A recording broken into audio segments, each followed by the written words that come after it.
Hi, Mary here. I'm going to talk a little bit today about executive functioning, and I'm going to break this video into two parts because it's really big and really long. So some for younger kids right now, and then we'll talk a little bit about older kids and what you can do with them a little bit later in another video.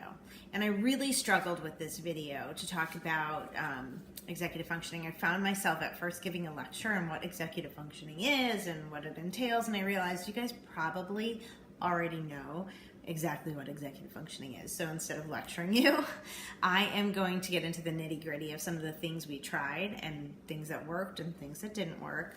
So let's go. In the younger grades, it was especially tough. I spent a lot of time being angry, wondering why my kids couldn't just figure this out. Other kids seemed to get it, like go pick up your room and they would, or go pick up the toys and they would. And my kids, I would say go pick up the toys and I would go downstairs and find them playing in a pile of Legos, with Legos strewn everywhere and the things that they were building. And so I just couldn't understand what was going on. And there's a couple of things that I was not taking into account when I would, in my head scream, just follow the instructions.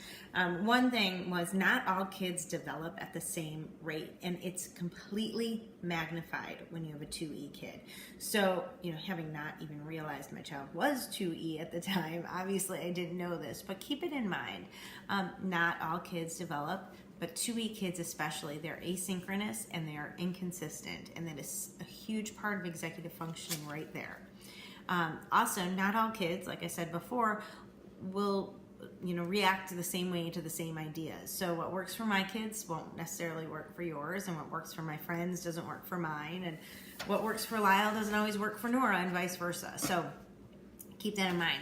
You got to go through a couple of things before you find the right thing, and what works today, because they are inconsistent, might not work tomorrow. So patience, patience, patience.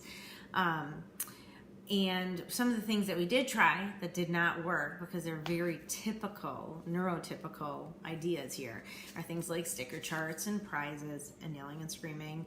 And that stuff just didn't work. In fact, most ideas that work for very neurotypical children don't work for 2E kids. Our kids are just too complex, and they're too smart for their own good, and they can talk their way out of almost anything. So we had to regroup.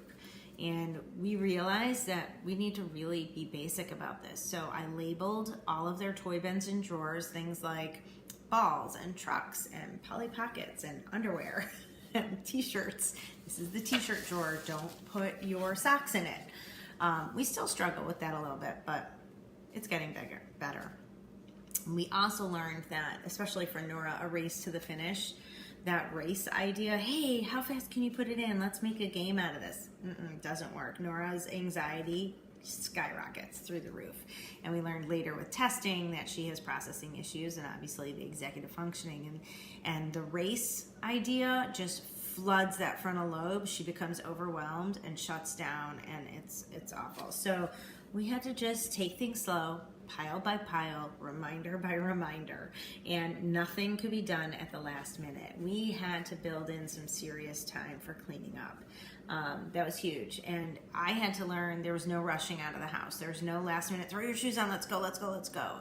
It just didn't work, and things would have to be left until later, and that was really taxing for me. I have my own set of vulnerabilities and my own set of, I'm kind of an organized neat freak, so I have to remember they're not the same person as me, and I have to be a little bit more tolerant.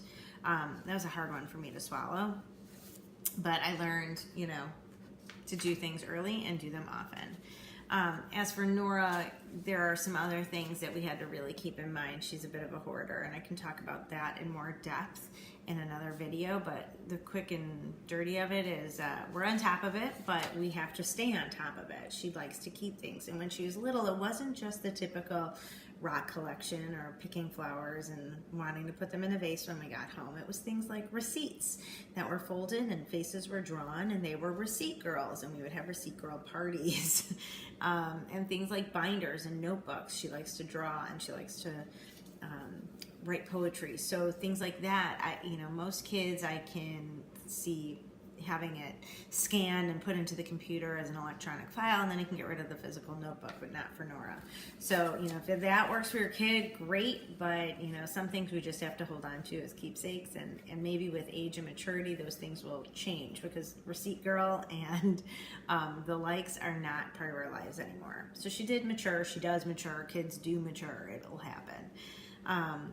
So being patient, walking her through cleaning up her room, again, step by step, and patience. It's the way to go. And those constant reminders. And since I'm not known for my patience, and I'm really working on that myself, my husband's usually the one to walk her through her room, because he stays a lot calmer. She doesn't like when I'm the one in there. We did try things like Monday, let's clean your desk off. Tuesdays, let's do your counters. Wednesdays, let's do the hamper. Thursdays, let's put away the dirty laundry, things like that. And what we realized, even when we put like a checklist on the wall, was that we're simply asking her to use an area of vulnerability to fix a vulnerability. So it didn't work out. The checklist on the wall was just one more thing that was overlooked, and she'd always run out of time as far as cleaning up went. So we really had to just pick a day on the weekend and sit down with her to do it. We could not send her upstairs. And the same goes for Lyle. We cannot send him upstairs. He doesn't hoard the same way she does, but we cannot just send him upstairs and say, go clean your room, because his idea of a clean room and my idea of a clean room, two very, very different things. So it's really, especially at the younger ages, a matter of sitting with them, going through, okay, now let's look at this pile of stuff and let's figure out a place for it. And we would have a basket and say, this is the stuff that goes in the playroom. Let's put it all in there, and then carry it in there. And then we would do the same thing in the playroom. So that was kind of how we dealt with cleaning up bedrooms and playrooms. Sunday nights are planning sessions for us. So we plan out the upcoming week. We let the kids know, and we've done this from an early age, what's coming up this week. This is what you have Monday, Tuesday, Wednesday after school. These are family functions that we have to go to. Maybe there's grandpa's birthday dinner on Tuesday night or something like that. So they need to know that if we start asking them to do things now instead of waiting until tomorrow when they usually do it, there's a reason. And having that pre-planning in their head really helps them. It also, that pre-planning helps them understand that there are goals. We want to have certain things done by a certain time, and creating that plan is how we get to that goal. And starting early when they're young with little things helps them understand why they should do it when they're a little bit older, and it's a little bit more at stake. So that's one of the things we do. We've also learned that if they plan out their time, we have to learn to include their free time in that, so that we're not fighting about, well, I want more time on the computer or playing this video game. Their expectations are set. They know that they're going to have an hour at 6 o'clock on Tuesday night, or whatever it is. And I'm not angry when I find them playing a video game, or lounging and watching TV, or reading a book instead of doing some other task, because we've planned it out.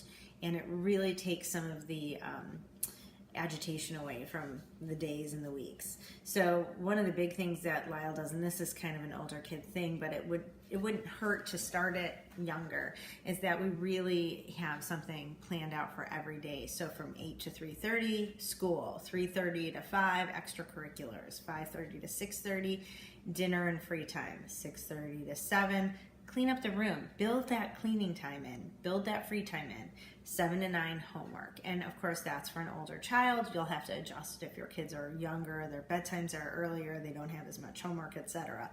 But building in that routine and that schedule, and them knowing it, really, really helps limit those arguments.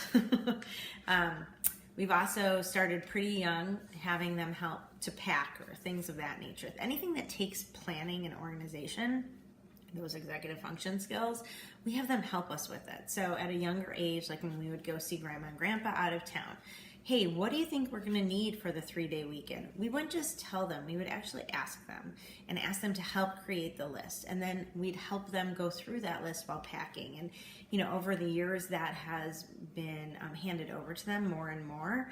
And we still go through, hey, did you remember to pack that pair of socks? Like, we go through their bags still and say, you missed this on the list. And of course, there has to be no judgment in that. It's just a simple statement of fact. You missed packing those dress shoes, whatever it is. And we also try to remember it's not the end of the world. If they forgot something like a toothbrush or whatever it is, we can run to Target and get it. It may not be their perfect toothbrush, or it may not be that perfect outfit that we thought they were going to wear, but you know what? It's okay. They'll have something to wear. And I guess that's really the gist of it. I hope these are some of the things that will help you in the early years. And if you have questions or comments, we'd love to hear from you. I'm sure you have some suggestions and ideas that would help somebody listening that I forgot about. Again, because the kids are older, I definitely forget things that we did when they were younger. Please put your comments in below. Let us know if we missed anything. Let us know if there's any topics you want us to talk about. Thank you for subscribing. Make sure you share this with your friends and let people know that we're out there and we are talking about this from both a parent's perspective and from a kid's perspective. And I know Nora's working on a video, so you'll get the girls' perspective as well pretty soon. Thanks again. Have a good one.